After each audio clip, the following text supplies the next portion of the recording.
छानशी सकाळ झाली होती. दुधाळ आकाशात सूर्याचा वर्तुळाकार गोळा उगवला होता. चिवचिवाट करत चिमण्या गोंधळ घालत होत्या. दूरदूरपर्यंत झाडांची हिरवीगार फौज उभी असलेला तो जंगल वरून आकाशातून पाहता झाडांवर सकाळचा धुका साचलेला दिसत होता. त्या धुक्यातून 3-4 तपकिरी पिसांचे पक्षी त्यांचे हवाई पंख हलवत उडून जाताना दिसत होते. ते दृश्य बदललं.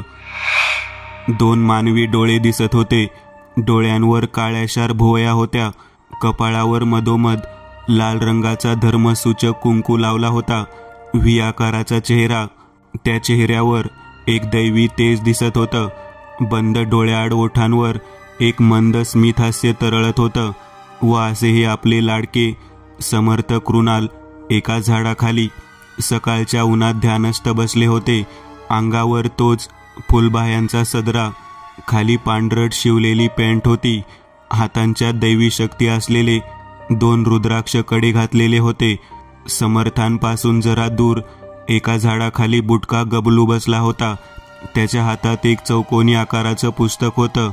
गबलूने स्वतःशीच हसत त्या पुस्तकाच्या दोन्ही झापा उघडल्या.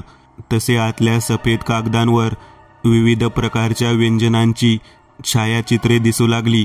जलेबी, गुलाबजामुन, रसमलाई, लाडू, बर्फी, पेढे, पावभाजी, चपाती भाजी, पुलाव अशा कित्येक तरी चमचमीत व्यंजनांची चित्रे त्या पुस्तकांच्या कागदांवर होती. गबलूने त्या सर्व व्यंजनांकडे पाहत हावरटल्यासारख्या जिभल्या चाटल्या. काय खाऊ पहिले असं म्हणतच त्याने हळूच आपल्या बारीकशा बुटक्या बोटांची विचित्र वळवळती हालचाल केली आणि त्या पुस्तकाच्या कागदावर असलेल्या पावभाजी चित्रावर आपला पंजा ठेवला. त्या चित्रावर पंजा ठेवताच गबलूचा हात त्या चित्रातून थेट आरपार होत आत गेला. जसं की हात पाण्यातून आत घुसावं, अगदी तसंच गबलूने पुन्हा आपला हात हलकेच बाहेर काढला. आता त्याचा हात रिकामा नव्हता. त्या हातात एक सफेद रंगाची गोल थाळी होती. त्या थाळीत 2 पाव आणि पुढे भाजी होती. हा पुस्तक काही साधारण पुस्तक नव्हता. त्यात जेवढी पंचपक्वानांची चित्रे होती त्या चित्रावर हात ठेवताच ते जादुई शक्तीमार्फत तयार होऊन बाहेर यायचं. पण एक तथ्य असं की या पुस्तकात एक अदृश्य हॉटेल होतं. त्या हॉटेलमध्ये काही ठराविक माणसे काम करायची. जो कोणी ज्या चित्रावर हात ठेवेल ते अन्न पक्वान व्यंजन ती लोक त्या खाणाऱ्या मानवाला पुरवत असायची. आता मस्त पोट भरून खाणार मी. गबलू दात काढत स्वतःशीच हसला. मग मिटक्या मारत पावभाजी खाऊ लागला, जसं की वर्षभराचा भुकेला असावा. गबलूच्या मागून मेनका चालत आली. तिने गबलूकडे पाहत, हा नाही सुधारणार, भुक्कड कुठचा असं म्हणतच नाही असं करत मान हलवली. हळूच तिचं लक्ष पुढे गेलं. तसे तिला दिसलं 20 पावलांवर समर्थ झाडाच्या छत्रछायेखाली ध्यानस्थ बसले आहेत. समर्थ, ती एवढे म्हणतच त्या झाडाजवळ पोहोचली. काही वेळ तिथेच थांबून समर्थांच्या चेहऱ्याकडे एकटक पाहू लागली. असंच पाहता पाहता मेनकाला जाणवलं की समर्थांच्या चेहऱ्यावरचे भाव बदलत आहेत. ओठांवरचं हसू जरासं ओसरतंय. चेहरा ताणला जात आहे. कपाळावर आठ्या येत आहेत. मग अचानक समर्थांच्या सर्व शरीराला एक विद्युत झटका बसला. सर्व शरीर थरथरलं. मग समर्थांनी खाडकन डोळे उघडले. स्वतःशीच असफल झाल्यासारखी नकारार्थी मान हलवली. समर्थांच्या या क्रियेने मेनकाला एवढं कळालं होतं की समर्थ दिव्य दृष्टीमार्फत कोणत्या तरी अशा प्रदेशात जाऊ इच्छित होते ज्या ठिकाणी स्थळी कोणालाही शिरकाव करण्याची परवानगी नाही. साक्षात दैवी दिव्य दृष्टीला सुद्धा समर्थांनी डोळे उघडले. त्यांना आपल्या समोर त्यांच्याकडेच पाहणारी मेनका उभी दिसली. तिला पाहताच त्यांच्या चेहऱ्यावर आपसुकच हास्य आलं. मेनका, जरासं थांबून ते पुढं म्हटले, तू कधी आलीस? बस आताच. मेनका जराशी थांबली. मग जरासा धीर एकवटून पुढे बोलली, जेव्हा तुम्ही दिव्य दृष्टीमार्फत त्या प्रदेशात जायचा प्रयत्न करत होतात पण पोहोचू शकला नाहीत. मेनकाच्या वाक्यावर समर्थ दोन्ही गालात हसत मेनकाकडे पाहत होते. बरोबर ओळखलंस, समर्थ म्हटले. पण मला एक समजत नाही समर्थ, जर दिव्यदृष्टी तिथे पोहोचवू शकत नाही तर मग ध्यानस्थेचा फायदा काय? मेनकाच्या वाक्यावर समर्थांनी एक मोठा श्वास आत ओढला. मग हळूच तो श्वास सोडत म्हटले, मेनका, जोपर्यंत यश मिळत नाही तोपर्यंत प्रयत्न करावेत. काय माहिती? समर्थांनी उजव्या हाताची तर्जनी वर आकाशाकडे केली. त्या विधात्याला आपली दया यावी आणि तो मला त्या जगात पाहण्याची संधी द्यावा. समर्थांच्या बोलण्याचा अर्थ मेनकाला काही अंशी कळाला होता. समर्थ नेहमीच असं काही काही बोलायचे की ज्यांचा अर्थबोध लागत नसायचा, पण त्या वाक्यात, त्या बोलण्यात एक कोड मात्र लपलेलं असायचं. ते मी तुम्हाला समजून सांगणार नाही बरं का, ते तुम्हाला स्वतःला समजून घ्यावं लागेल. बरं, पुरे आता. समर्थांनी विषय बदलला. मी सांगितलेलं काम झालं?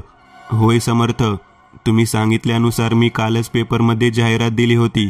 आणि मेनकाने कोटमधून एक घडी केलेला पेपर बाहेर काढला. हा आजचा पेपर आहे. मेनकाने असं म्हणतच समर्थांकडे पेपर दिला. गबलूही नाश्ता करून आता या दोघांसमोर येऊन उभा राहिला होता. समर्थांनी तो पेपर हाती घेत त्याची घडी खोलली. शेवटच्या पानावर जाहिरातींमध्ये समर्थांनी आपली एक जाहिरात छापली होती. तीच पुढील प्रमाणे, नमस्कार मित्रांनो, तुम्हाला जर भूताखेतांपासून त्रास होत असेल तर आम्हाला कळवा. मी समर्थ कृणाल तुमची मदत करण्यासाठी सर्वतोपरी तयार आहे. माझ्याशी संपर्क साधण्यासाठीचा हा माझा नंबर किंवा मला मेल करा. समर्थांनी ती जाहिरात पाहिली. मेनकाकडे पाहत होकारार्थी मान हलवली. मेनकाच्या स्मार्टफोनची रिंग वाजली. तिने समर्थांकडे पाहिलं. मेनका, लवकर लवकर फोन उचल. कोणाला तरी नक्की मदत हवी असेल. गबलूने दात काढत समर्थांकडे व मेनकाकडे पाहिलं. मेनकाने फक्त होकारार्थी मान हलवली. कॉल रिसीव्ह केलं.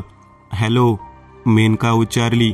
5 सेकंद होईपर्यंत फोनमधून कसलाच आवाज आला नाही, पण 6व्या सेकंदाला मात्र फोनमधून हुंदके देत रडण्याचा आवाज येऊ लागला. तो रडणारा आवाज ऐकून त्या तिघांनी न समजून एकमेकांकडे पाहिलं. हॅलो, काय झालं? तुम्ही रडत का आहात? मेनकाने विचारलं. तिच्या वाक्यावर फोनमधून पुरुषी आवाज आला. माझी बायको मेली हो. मेली माझी बायको? ओ अच्छा, म्हणजे तुमच्या बायकोला कोण्या नकारात्मक शक्तीने मारलं आहे का, ज्यामुळे तुम्ही रडत आहात आणि तुम्हाला आमच्याकडून मदत हवी आहे? मेनकाने प्रथम सर्वांकडे मग गबलूकडे पाहिलं. तो दात काढत वेड्यासारखा हसत होता. अरे हट.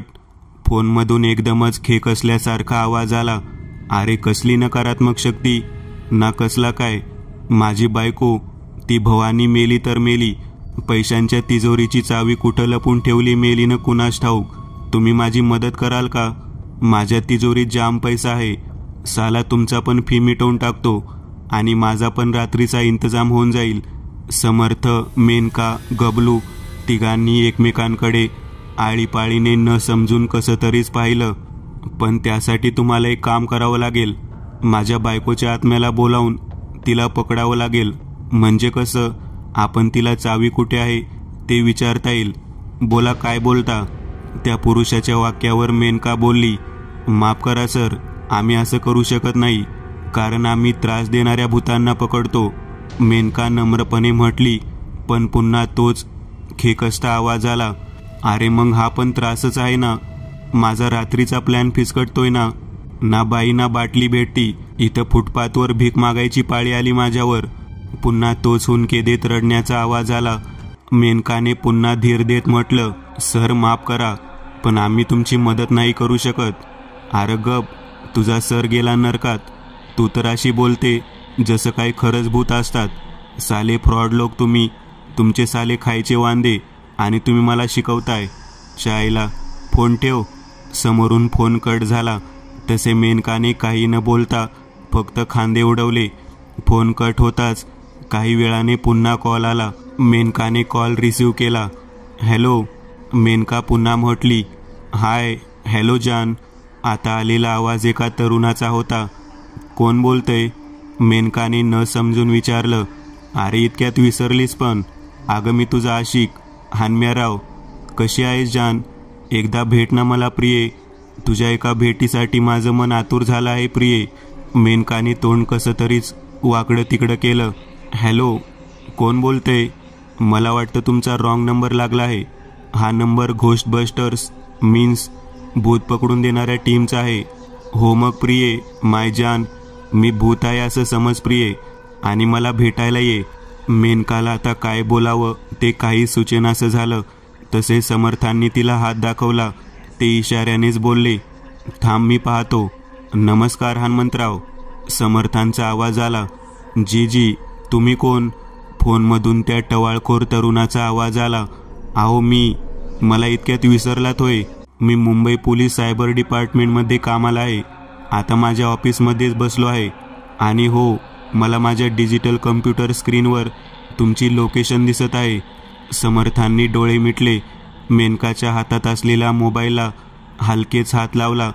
तसे त्यांच्या दैवी शक्तीमार्फत त्यांना बंद डोळ्यानाड त्या टवाळखोर युवकाची लोकेशन दिसली. हनुमंतराव, तुम्ही मुंबईमधल्या A1 मॉलमध्ये मित्रांसोबत कॉफी पीत बसला आहात ना?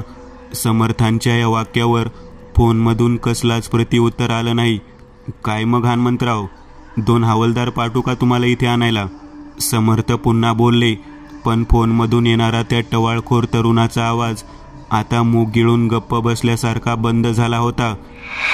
शेवटी त्या टवाळखोर तरुणाची फाटून हातात आली असावी की त्याने स्वतःच फोन कट केला.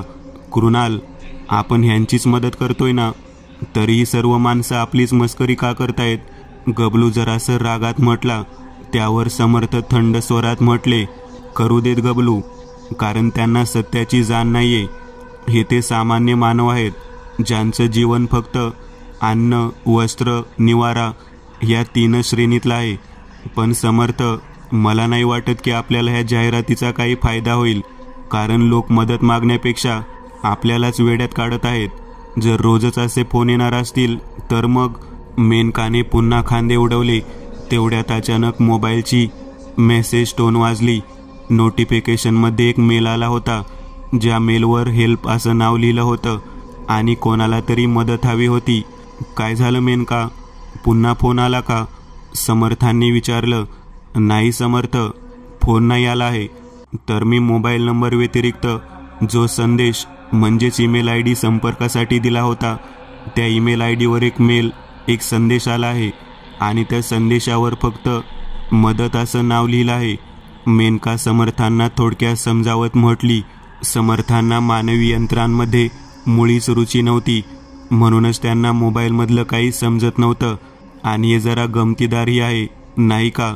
म्हणजे पहा ना, दैवी शक्तीचा साठा स्वतःमध्ये असणारे समर्थ, त्यांना या तंत्रज्ञानाबद्दल काहीच माहिती नव्हतं.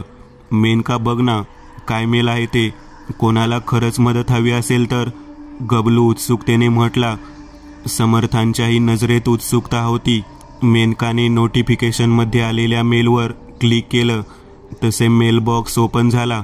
मग तिने तो न्यू मेल ओपन केला. मेलमध्ये कसलाच संदेश नव्हता, तर फक्त एक 5 मिनिटाची ऑडिओ क्लिप होती. तीच क्लिप मेनकाने टच करत प्ले केली. ऑडिओ सुरू होताच आतून एक मुलगा बोलू लागला. नमस्कार, माझं नाव नक्ष वासन सुर्वे, वय 15. म्हणायला मी मुंबईचाच आहे, पण सध्या माझी मे महिन्याची सुट्टी सुरू आहे ना, म्हणूनच सुट्टी घालवण्यासाठी मी माझ्या मामाच्या गावी आलो आहे. माझ्या मामाच्या गावाचं नाव आहे आंबेवाडी. आता तुम्ही म्हणाल, असं सुद्धा काही नाव असतं का? पण आहे बरं का. आंबेवाडी नाव ठेवण्यामागचं कारण म्हणजे इथे आंब्याच्या खूप बागा आहेत. तर आता मी जास्त काही बडबड करत नाही, डायरेक्ट सब्जेक्टच बोलतो. तर मला तुम्हा सर्वांना काहीतरी क्रिपी सांगायचं आहे. क्रिपी? गबलू मध्येच पचकला. क्रिपी म्हणजे भीतीदायक गबलू, मेनका अर्थ सांगत उच्चारली. गबलू त्यावर निर्लज्जासारखं दात काढत हसला. ऑडिओ सुरू. मी दरवर्षी मे महिन्याची सुट्टी घालवण्यासाठी आंबेवाडीला येतो, कारण मामाच्या गावी आजोबांची आंब्याची मोठी बाग आहे. तिथले पिकलेले गोड गोड आंबे खायला मला खूप आवडतात. गबलूने जिभल्या चाटल्या. आणि आंबेवाडीत माझ्याच वयाचे माझे खूप सारे मित्रही आहेत. त्यांच्यासोबत मला क्रिकेट खेळायला खूप आवडतं. पण ह्या शब्दात ऑडिओमध्ये नक्षच्या आवाजात एक दुःखी स्वर आल्यासारखा भासला. त्याच्या आवाजात आंबेवाडीतले आनंदाचे क्षण सांगतानाची ती आनंदाची लय जरा कमी झाली. 5-10 सेकंद ऑडिओमधून आवाजच येत नव्हता. गबलू, मेनका, समर्थ, कृणाल तिघांच्याही चेहऱ्यावर गंभीर भाव पसरले होते.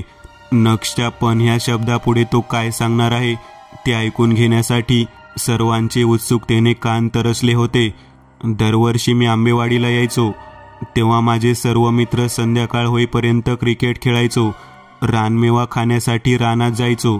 आंबेवाडी तर खूप मोठी नदी आहे. त्या नदीवर पोहण्यासाठी तर आमचा रोजचा दिनक्रम ठरलेला असायचा. पण ह्यावर्षी मात्र सर्व काही वेगळंच घडत आहे. 6-6:30 पर्यंत चालणारा आमचा क्रिकेटचा खेळ 4:30 वाजताच बंद केला जातो. सर्व मुलं जणू संध्याकाळ व्हायला लागली की घाबरीगोबरी झाल्यासारखी वाटतात. जो तो घाईत असल्यासारखा खेळ सोडून घरी निघून जातो. मला रानमेवा खूप आवडतो, पण ह्यावेळेस मात्र कोणीच मुलगा रानात जायला तयारच होत नाही आणि नाही कोणी नदीवर पोहायला जात आहे. मी इथे येऊन फक्त 5 दिवस झाले आहेत आणि जास्तीत जास्त करून मी दिवसभर नाही पूर्ण दिवसभरच म्हणूयात वाड्यात माझ्या रूममध्येच बसलेलो असतो. आजोबा आणि मामी मला बाहेर जाऊ नकोस असं म्हणतात. म्हणूनच मी माझ्या मामाच्या मुलासोबत माझ्या रूममध्ये बसून दिवसभर PUBG खेळत बसतो. पण सध्या मला त्याचा खूप कंटाळा येत आहे. आता मी तुम्हाला ती क्रिपी गोष्ट सांगतो. कालचीच गोष्ट आहे. मी रात्री 9:30 वाजता असंच मोबाईलवर टाईमपास करत होतो. पण मला तहान लागली ना, तर मग मी पाणी पिण्यासाठी खोलीतून बाहेर पडलो. जिना उतरू लागलो तर तेवढ्यात मला काहीतरी कुजबूज ऐकू आली. मी जिन्याच्या खालच्या प्रथम पायरीवर आलो आणि डाव्या बाजूला असलेल्या भिंतीआड दडून चोरट्या नजरेने समोर काय घडत आहे ते पाहत ऐकू लागलो. समर्थांनी फक्त होकारार्थी मान हलवली आणि ऐकू लागले. समोर वाड्यातला हॉल होता. हॉलमध्ये आजोबा, त्यांच्या बाजूला माझा मामा उभा होता आणि त्या दोघांसमोर 3 गडी माणसं उभी होती. मी ह्या माणसांना ओळखतो. ही माणसं आजोबांच्या बागेत काम करतात. काय रे नाथ्या, घुंगरांची काठी असताना कसे आले ते बागेत? मी ऐकलंय की घुंगरांच्या काठीला घाबरतात म्हणून ते. माझे आजोबा त्या गडी माणसांमधल्या एका नाथा नामक गड्याला म्हणाले. पण आजोबा रागात किंवा रुबाबात बोलत नव्हते, तर त्यांच्या आवाजात एक प्रकारची काळजी, भीती होती. आहो मालक, ह्या घुंगरांच्या काठीला घाबरते ते, म्हणूनच आमचा जीव तरी वाचलाय. नात्या नामक तो गडी इतकंच म्हटला व त्याला दुजोरा देत अजून एक गडी बोलू लागला. मालक, जाम डेंजर आहे ते. काठीला घाबरतात खरं, पण पिच्छा नाही सोडत. टोळीने बागेत घुसत्यात. समदे आंबे चोरून नेले त्यांनी. आणि त्या दुसऱ्या गड्याचा आवाज भीतीने गळ्यातच अडकला. त्याचे डोळे इतके विस्फारले होते की बाहेरच येतील. मालक, म्या पाहिलं ना त्याला. हे असं माझ्या डोक्यावर असलेल्या आंब्याच्या फांदीवर पाय मोकळे सोडून बसलं होतं. उंचीने 1.5 फूट उंच, ठेंगणंच म्हणावं हवं तर. खप्पड थोबाड होतं. डोक्यावरचे वाढलेले केस लाल रंगाचे होते. असं वाटत होतं रक्ताने भिजवलेत की काय. समद शरीर असं पैलवानासारखं राकट होतं. गळ्यात हाडांच्या माळा घातल्या होत्या. हातापायांमध्ये चांदीचे कडे होते. तोंडातले ते धारधार टोचकुले दात विचकत ते ध्यान माझ्याकडे पाहून हसलं मालक आणि म्हणालं. त्या गड्याच्या चेहऱ्यावर भीतीचा घाम जमा झाला होता. त्याचे जोडीदार नाही तिथे उभा. प्रत्येकजण, सर्वांच्या अंगावर सरसरत्या भीतीच्या काठ्यांचा डंक बसला होता. तो गडी पुढे बोलू लागला. मालक, त्या हैवान भोजाने झाडावरच एक आंबा खुडला आणि माझ्याकडं दात विचकत पाहत म्हणाला, ए संग्या, मेल्या, अरे दे की तुझं रगत थोडं, मला कैरीत बुडवून खायला. मीठ नाही ना माझ्याकडं. काय सांगू मालक, काय त्याचा तो घोगरा आवाज होता, काय त्याचे ते दुधासारखे डोळे होते. मालक, त्याचा तो खप्पड चेहरा आणि ते हसणं बघून माझी जागीच फाटली मालक, जागीच फाटली.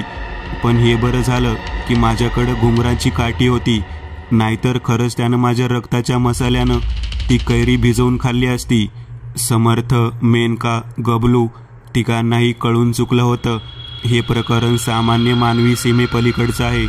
ऑडिओमध्ये नक्षचा आवाज त्या गड्याचं बोलून झालं होतं आणि मला त्याच्या त्या हैवान शब्दावरून एवढं तर समजून आलं की नक्कीच आंबेवाडीत काहीतरी भुताटकीचा लोचा सुरू आहे. आणि त्या भूताचं नाव भोजा आहे. आणि ह्या भोजामुळे माझी मे महिन्याची सुट्टीची पूर्णतः वाट लागणार आहे. आज सकाळीच मी पेपरमध्ये तुमची जाहिरात पाहिली आणि तुमच्याकडून काहीतरी मदत होईल या अपेक्षेने तुम्हाला मेल केला आहे. मेनकाताई, जर खरंच तुम्ही भूतांना पकडणारे घोस्टबस्टर्स असाल.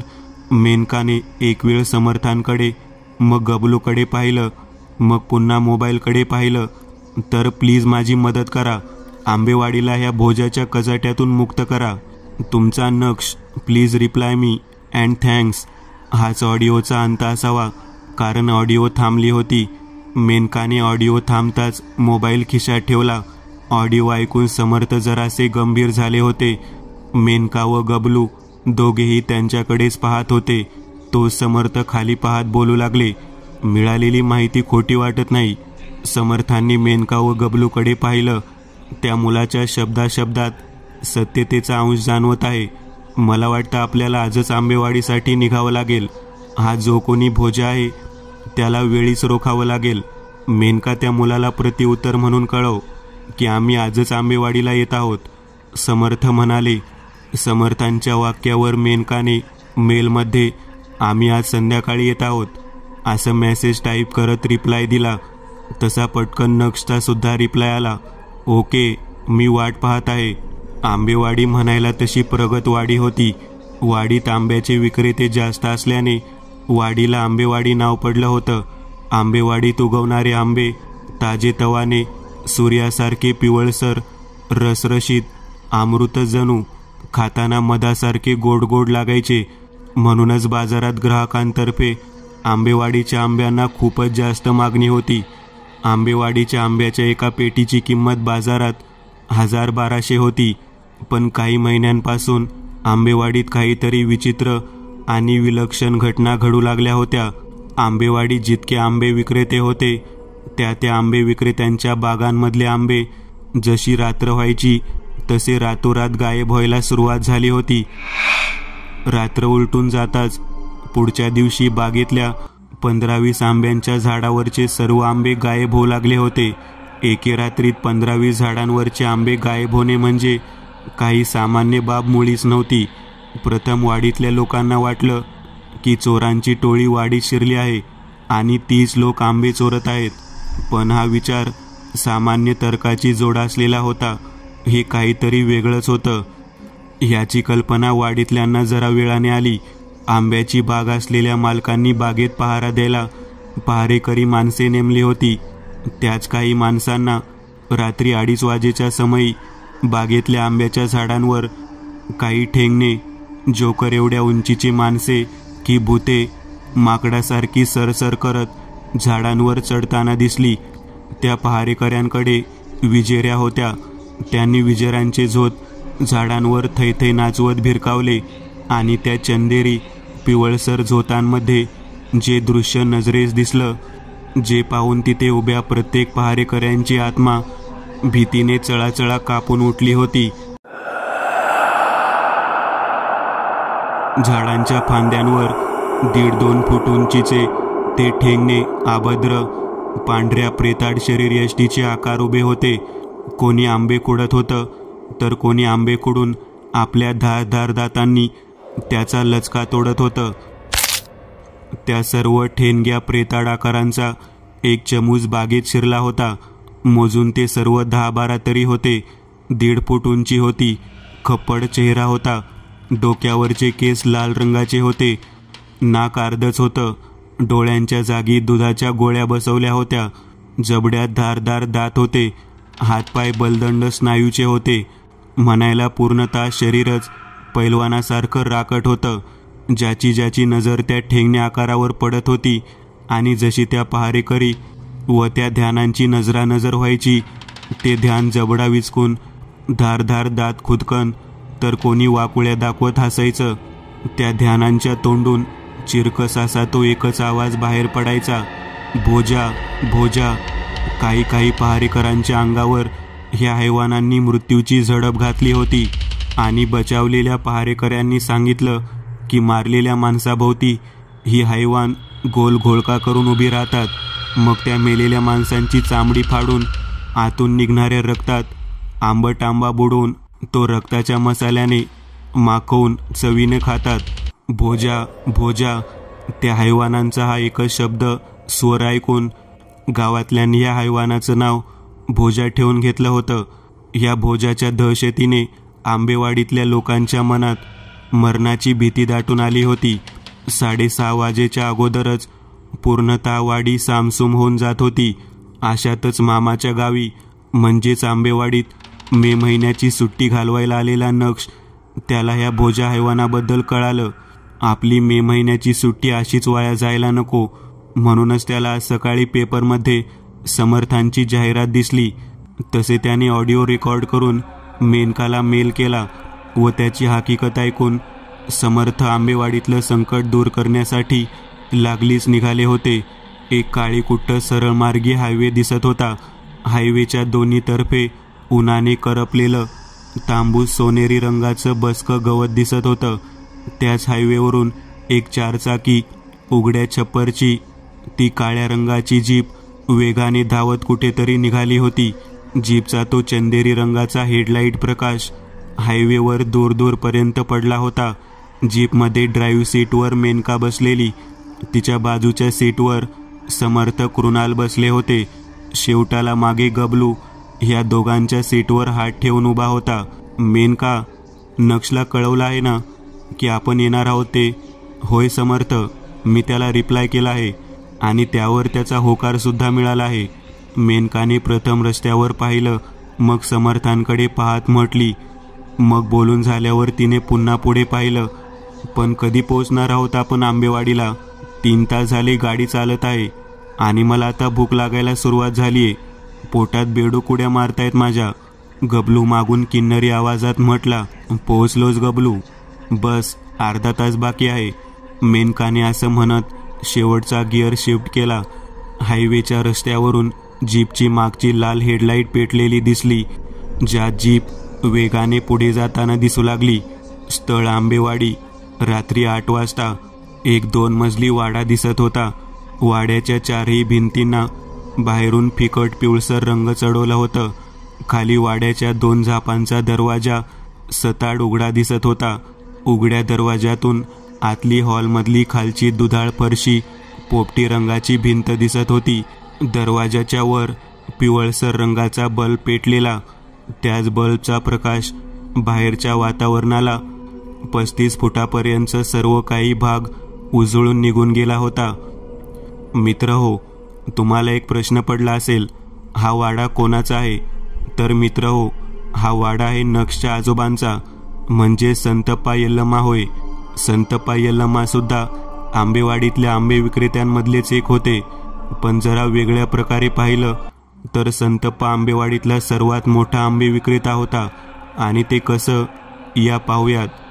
संतापाची एकच बाग होती, पण बाग पूर्णतः 3 एकरवर पसरली होती आणि बागेत शेकडोने विविध प्रकारची झाडे होती. आंबा, फणस, पपई, केळी, पेरू, त्यातच आंब्याची झाडे म्हणायला सर्वात जास्त होती. बागेत एकूण 40 पहारेकरी कामाला होते.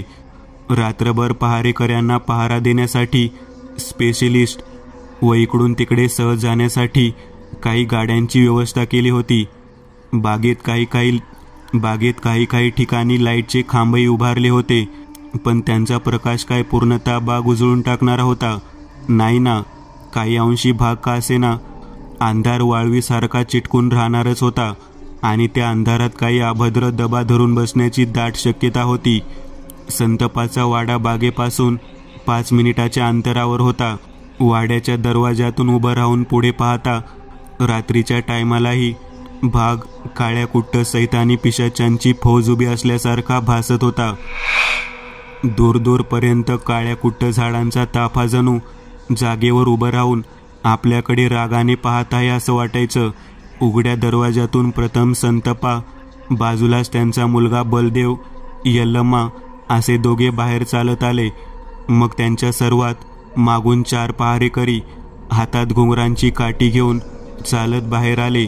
जसं की मी म्हणालो की संतपाच्या बागेत 40 पहारेकरी कामाला होते, त्यानुसार आता ह्या क्षणाला इथे उभे हे पहारेकरी त्या 4ही पहारेकरांच्या हाताखाली 9 अशी माणसं काम करायची. असं समजूयात की ही 4 माणसं म्हणजे 4 टीमचे कॅप्टन आहेत. नाथ्या, संतपांचा आवाज आला. जी मालक, तुम्हा समध्याकडे घुंगराची काठी आहे ना? नात्यासहित उर्वरित सर्वांनी होकारार्थी मान हलवली. मग एक लक्षात ठेवा, जोडी जोडीनं काम करा. तो सैतान दिसला रे दिसला, डायरेक्ट काठीनं फोडास आलेला. संतपा रागात म्हटले.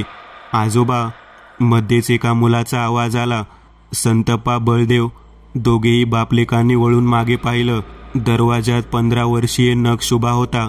अंगात हाफ सफेद शर्ट, खाली निळी जीन्स, हातात चौकोनी स्मार्ट वॉच, गोरापान, गोल गरगरीत चेहरा, गोबरे गाल, बटबटीत डोळे, असा हा हँडसम नक्ष. निक्या, संतपा जरासे हसले. बाळा, रात्र झाली आहे ना, आता तू खोलीत जाऊन झोप जा. पाहू हवं तर काय ते गेम खेळत बसा. आम्ही जर आमचं काम करतोय ना. हां, जा, संतपा प्रेमाने म्हटले. लेकीवर जसा जीव होता तसाच नातवावरही होता. त्यांच्या बोलण्यात कसलाही बनाव जाणवत नव्हता.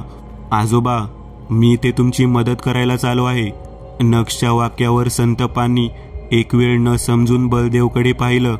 त्याच्याही नजरेत असमंजस भाव होते.